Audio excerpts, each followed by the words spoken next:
welcome back. Happy New Year. I think we have a full complement of member councillors.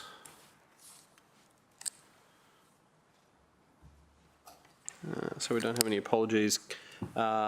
Nick Maguire's away today, so Richard's stepping into the chair. Do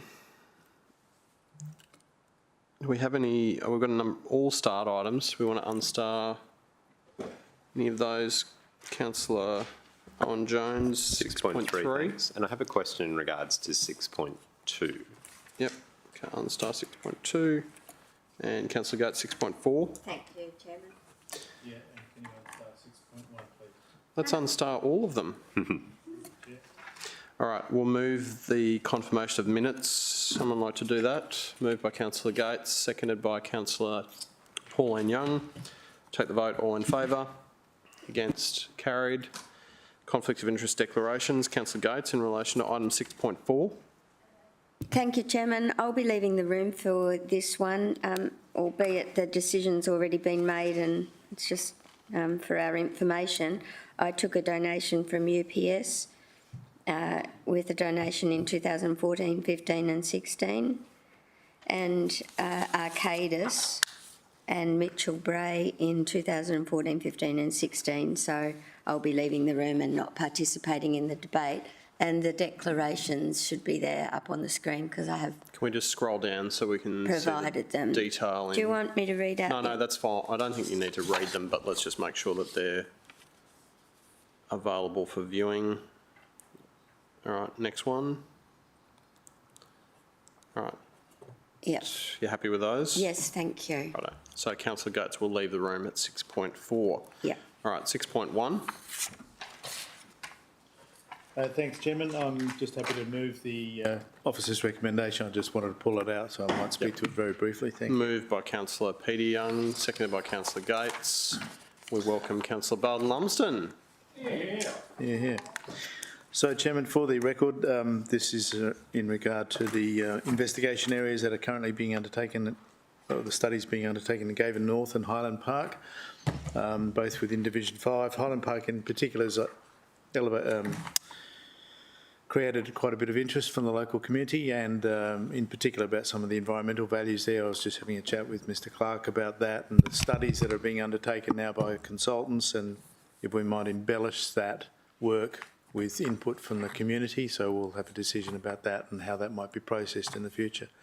But I'm pleased with the progress of the work to date, and I just also noted this memo that's dropped on our desk, and I wonder if I could be provided this in soft copy, please. Thanks, Chairman. How's the Gaven North one been received? Pretty quietly, really. Okay. I think there's a long-held expectation that something's happening, but it's a very divided community in regards to the outcomes. Okay, anyone else want to speak for or against? Councillor Owen Jones. Can I just ask in regards to the memo that's been circulated? I'm assuming that it's public record now and we can freely... This is not confidential, is it? No. Yeah, so I suppose my dealings with the investigation area at Oxenford, it's just the long drawn out nature of it and the early expectations that some folks may have that it'll happen quickly, and then also the counter to that is that there's clearly division in the community as to whether or not they support it or not, and some of the residents don't necessarily appreciate the body of work that needs to be done in regards to the infrastructure networks to see if it will proceed anyway. Thank you. Councillor Gates. Thank you. And could I just ask through you to Richard, the Courtney Drive ratification, if you like, will come to the next round, will it, in February? That's correct, yes. Okay, thank you. With the balance of the 2 and 3 package. All right, any other comments? Councillor Young, you're happy with that to be closed? Take the vote. All in favour? Against? Carried. 6.2. 2, councillor Owen Jones, you had a Yeah. question? Thank you. Just on page 9, it makes reference to an attachment A being the correspondence from the building industry and policy to the mayor, and I didn't have an attachment A in the papers, so.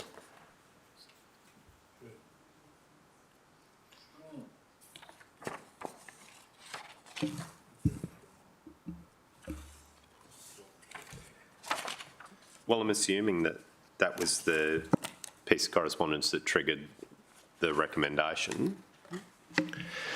Through you, Mr Chair, the attachments dropped out of the agenda.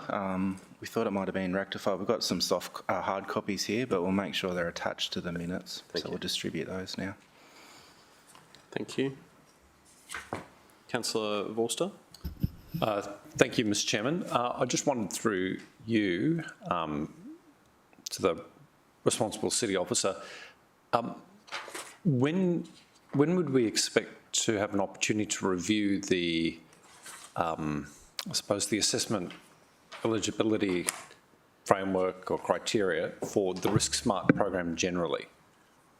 I appreciate this deals with plumbing and drainage, but I'm thinking more in terms of what should be low-risk development applications. Through you, Mr Chair, just to clarify, Councillor Vorster, that's for the change of use Risk Smart process, the Express DA we call it now? Yeah, the Express DA process. When will we have a fresh opportunity to make sure that it's achieving its policy objectives?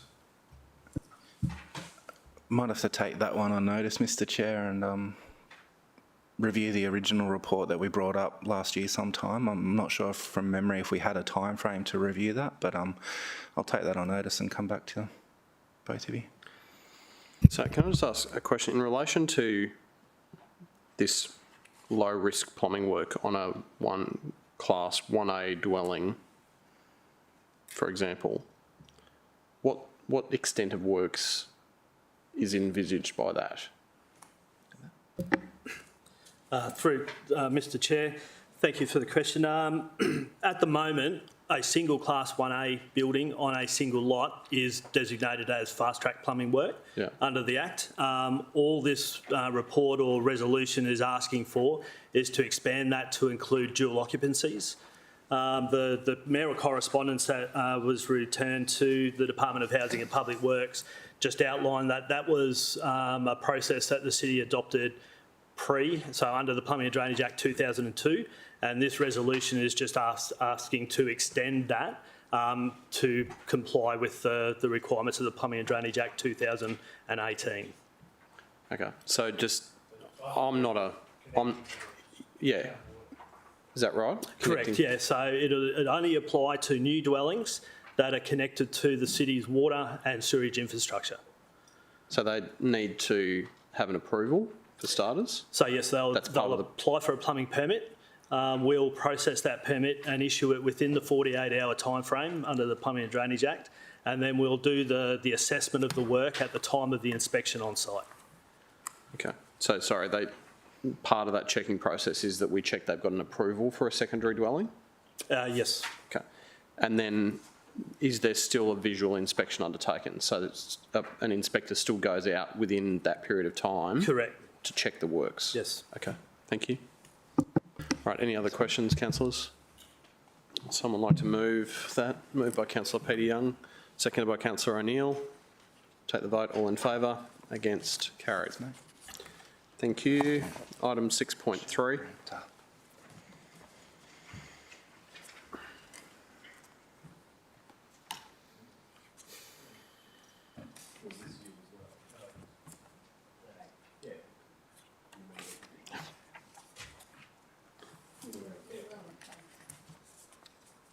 Okay.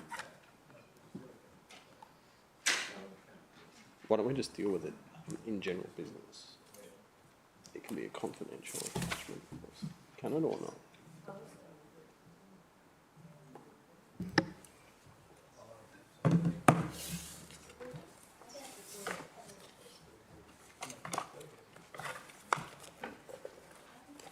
Is it really confidential?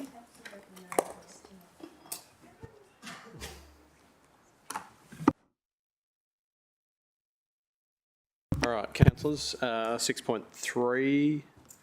Councillor Owen Jones, did you want to? I just had a couple of questions. I'd really like to do a change recommendation, but so I suppose just in regards to the background, in February 2012, it says the council resolved to approve the issue. Was that done through committee and council or through delegation? Through the chair, that was through council. So that was the 2012 decision, no, 20, February 2012. Yes, correct. not necessarily, because the election was actually in April that year. No. So there was some, originally, some minor confusion. The original advice that I'd received was along the lines that the 2006 approval for 17 units had subsequently been changed to be the 96 dwellings. And that made me even more nervous because 2006 takes us back to, I think, Councillor Just McDonald. after the ARC. Councillor McDonald, Councillor Lacastra, and That was by delegated authority, Yeah. that one. so and clearly the 17 units, I suppose, reflects the built form that's happened in all of the immediate area under the old scheme, and this is substantially different in regards to what has been approved under the old scheme, in particular the height. And so what I'm actually interested in doing, given the length of it and the fact that I've only been in council for 11 years and it was approved by the previous council, I'm staggered in a way that it's come back to us, and I'd prefer to have a recommendation that the council does not approve the minor change application. Do you want to just make those changes to the wording for us, and we'll consider that as a motion? A question, Chairman? If we are to adopt that position, what is the legal scenario for the existing approval? So It just expires? So my understanding is that the currency of the existing approval, without any minor changes, remains on foot until February 2024 because it benefits from the COVID extensions that have been provided by the state government. So, so this doesn't a decision to not approve a minor change doesn't extinguish their existing development rights that they have in regards to the 2012 approval that's been extended 3 times. But it really does mean they've got some 400 days to do it. So do you have a motion? The motion would be in the recommendation that the council does not approve.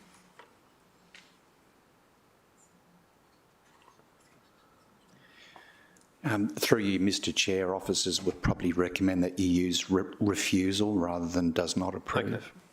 That the council refuse. So the council refuse, sorry.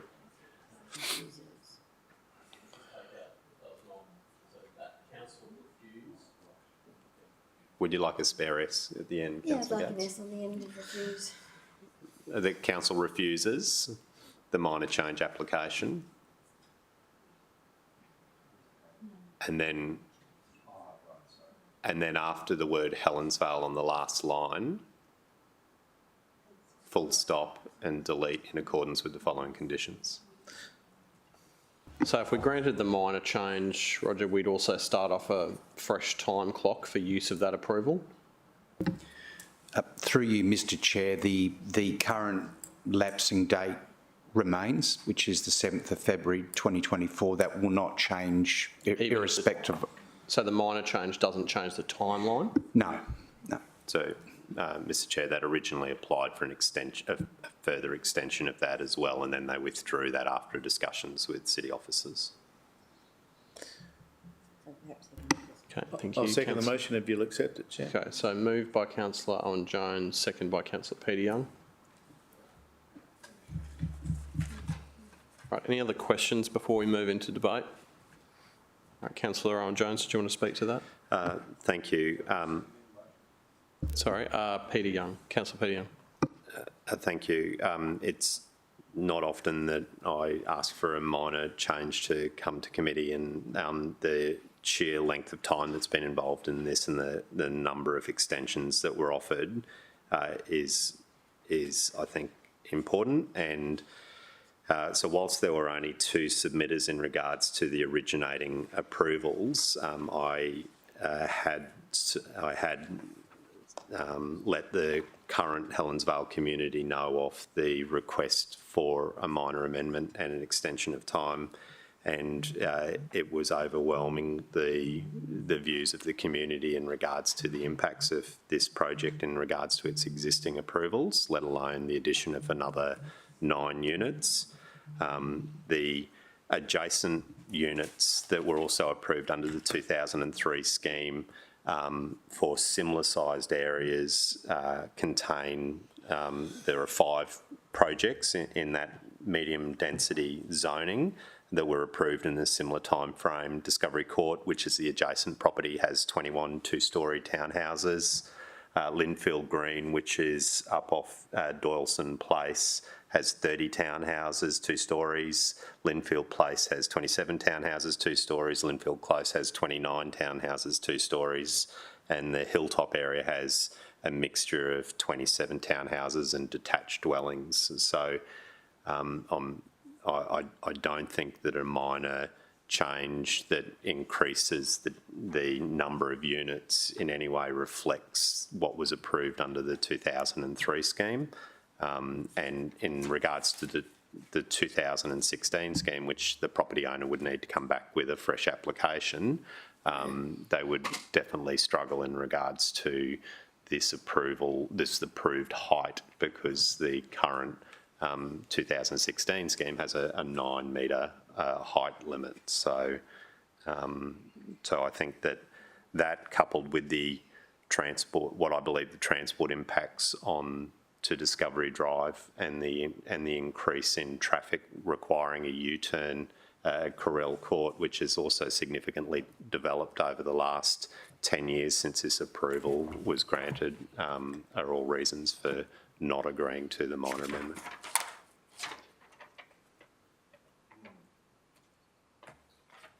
Okay, thank you. Anyone else want to speak against? Against the motion? Yeah. No one? Happy with that to be closed? Thank you. Take the vote. All in favour? Against? Carried. Thank you.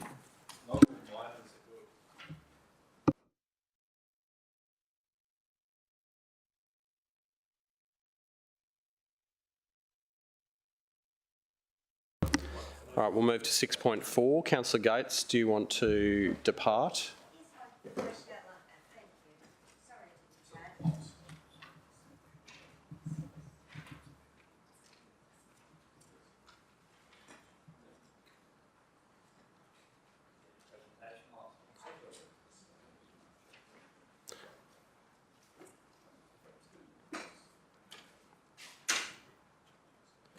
All right, thanks. Councillors, did anyone have any questions in relation to the delegation decisions? Councillor Peter Young. So I noted in the report that there'd been a meeting with Councillor McDonald, and she expressed concerns about the, I'm talking about the first item, which is, well, they're both Gold Coast Highway. This is 1276 to 1280 Gold Coast Highway. And Councillor McDonald identified one of the problems she had with it was the proposal was 3.6 times the density prescribed by the city plan. So what was the response to that in dealing with the application? I don't know if that's addressed. Thanks, Chair. Chair, Councillor McDonald was concerned with the prescribed density listed by the city plan, which is an RD3 area. That's the performance-based solution, but the office has assessed it against the overall outcomes of the code and was determined to satisfy those requirements in terms of meeting the overall outcomes for density in terms of capability of the infrastructure, impacts on transport network, etc.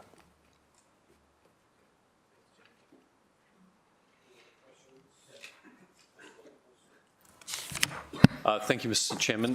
Could I just get a quick summary of the blackout provisions that do or do not apply when developers lodge applications which may stray into the Christmas, New Year's period?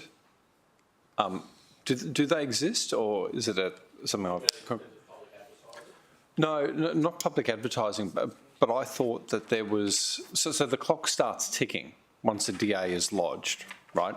As long as it's not impact accessible, right? Correct. Clock starts ticking. I understood, though, that the clock is paused during particular periods, and the blackout period might exist over the Christmas, New Year break, so that the community and council potentially has more time to come to a decision. Does that exist, or does it not? Through the chair, that does exist. There are two slight differences in the blackout period. One is for public notification, that is a little bit longer, but the other one is no business days exist, and it's generally from just before Christmas to a couple of days into January. So there is a blackout period, but it is a week, 10 days, Okay. something like that, not a substantial period. Yep, no worries. Okay, that's all I wanted to know. Thank you. All right, any other questions? All right, someone like to move that? Moved by councillor Peter Young, seconded by councillor Pauline Young. Take the vote, all in favour, against, carried. You're going to get councillor Gates? All right, we'll just get councillor Gates to come back in and then...